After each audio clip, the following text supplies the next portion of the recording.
Yo, yo, yo, good morning. Grateful for another maggot-free day above the dirt, Jersey Shore. Check it out.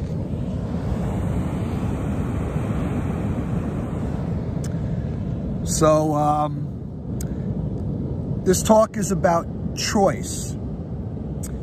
And I've already done a video on free will, so that's not what this is about. But, of course, free will ties into our choices that we make. So if you want to go back on YouTube or scroll through Facebook or Instagram, you can find the free will video. But this is on just the nature of choice itself. And often we struggle with choice because we've divided the conclusions or the possible conclusions, results, to right or wrong, good or bad. And understandably, we are in spiritual practice to be good people, to do the right thing. But it's very easy to get caught up in the constructs of language. And with choice, much more than whether a choice is, quote, good or bad, right or wrong, it's really more important to be clear about our intention, our motivation, and what is most appropriate in the moment. A choice we make in one moment could be the right or correct choice, the most appropriate choice, and yet the same choice could be completely wrong in another moment, or completely inappropriate. So it's important to be clear about our intention, clear about what's appropriate, that sometimes things that we think are helpful actually are harmful, and things that we think will be harmful actually would have been helpful. So that said, this video is even more about how every choice we make, regardless of our intention or action, has a healthy and unhealthy consequence or result, has a, quote, right and wrong result, has a good and bad result.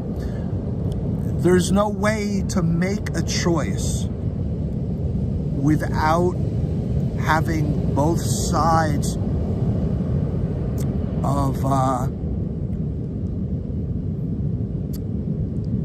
that happen.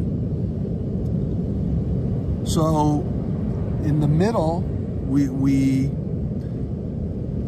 have choice. At each polarity, we have at one end good, at one end bad, at one end right, at one end wrong, at one end appropriate, at one end inappropriate. And that's the web of interconnectedness. While we try to have a foresight in understanding how our choice will affect not only ourselves but others, we have to understand that there are effects that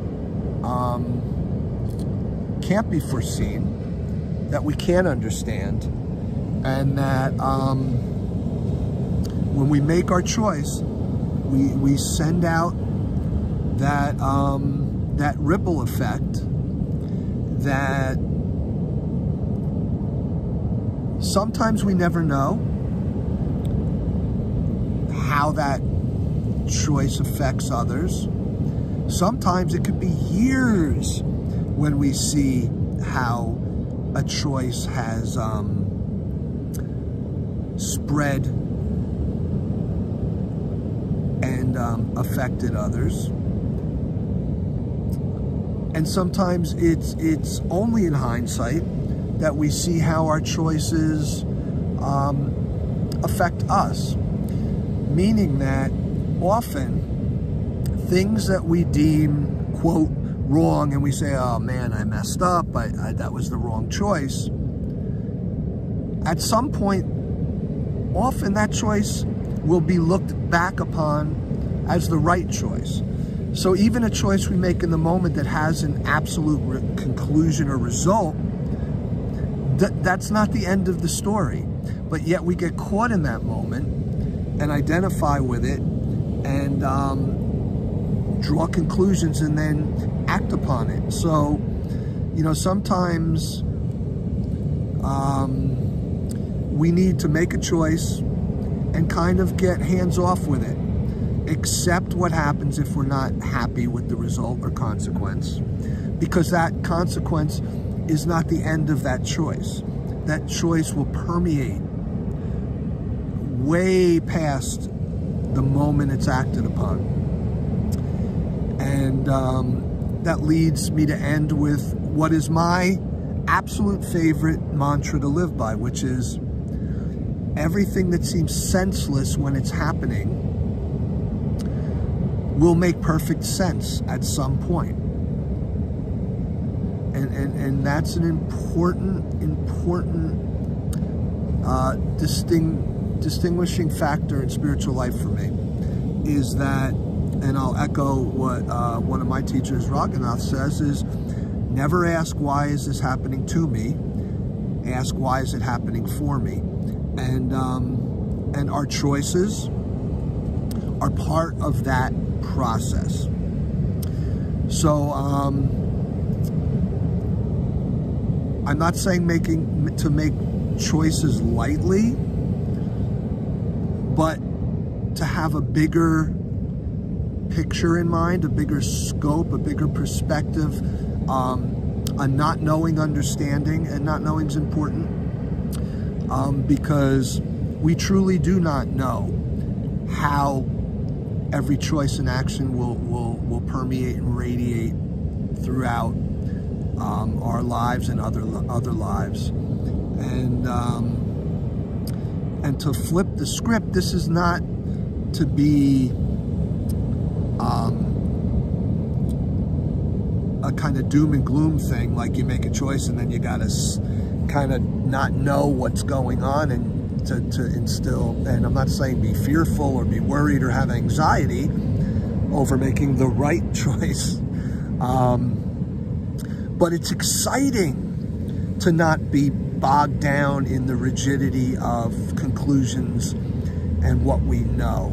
So we make a choice, we take a risk, we make ourselves vulnerable, and then there's, for me, a spiritual wonder and excitement. I love the mystery of, wow, where is this choice going to lead me? Where is this going to go? We've all experienced that great feeling of serendipity and things beyond our wildest dreams coming true and things happening we never expected. That's the power of choice in spiritual life. And it's an amazing power we have to be able to not miss this mystery. So hope this was helpful. Have a great maggot-free day above the dirt. Peace out. I'll give you a little more sunshine.